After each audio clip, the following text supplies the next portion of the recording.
Guys, இன்னைக்கு மசால் பூரி எப்படி செய்கிறதுன்னு பார்க்கலாம். ஒரு பேன் எடுத்துக்கோங்க. 3 ஸ்பூன் ஆயில் ஊற்றிட்டு பட்டை, கிராம்பு, வெங்காயம், தக்காளி, பச்சை மிளகாய், புதினா, கொத்தமல்லி போட்டு நல்லா வதக்கிக்கோங்க. ஒரு 5 to 15 மினிட்ஸ். வதக்குனது எல்லாத்தையும் அரைச்சி ஒரு பேஸ்ட்டாக எடுத்துக்கோங்க. குக்கரில் வச்ச உருளைக்கிழங்கும் பட்டாணியும் ஓப்பன் பண்ணியாச்சு. உருளைக்கிழங்கு நல்லா மேஷ் ஆகிருக்கு. வேக வச்ச தண்ணியை அடுத்ததாக எடுத்து வச்சுக்கோங்க.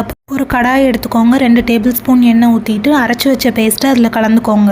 மிளகாய் தூள், மல்லித்தூள், கரம் மசாலா தூள், சாட் மசாலா தூள் தேவையான அளவு சேர்த்துட்டு மசாலாவோட பச்சை வாசனை போகிற வரை நல்லா கிளறி விட்டுக்கோங்க. இப்போ உருளைக்கிழங்கையும் பட்டாணியும் சேர்த்துட்டு வேக வச்ச தண்ணீரை சேர்த்துட்டு தேவையான அளவு உப்பு போட்டு 2 கொதி வந்தோடனே ஆஃப் பண்ணிடுங்க. மசாலா ரெடி ஆயிட்டுங்க. நான் அன்னைக்கு கடையில் வாங்கின ரெடிமேட் பானிபூரி தான் வச்சுருக்கேன். அதை பொரிச்சு எடுத்துட்டு தேவையான அளவு கேரட், வெங்காயம், கொத்தமல்லி எடுத்து வச்சுக்கிட்டேன். ஒரு பவுல் எடுத்து தேவையான அளவு பொரிகளை உடச்சி போட்டுட்டு மசாலா ஊற்றி மேலே வெங்காயம், கேரட், கொத்தமல்லியை போட்டுக்கோங்க. நான் பொரி இல்லாததுனால போடல, இருந்தால் சேர்த்துக்கலாம். ஓமப்பொடி, மிக்சர். நம்ம கடையில் வாங்குற மாதிரியே வீட்டில் மசால் பூரி ரெடி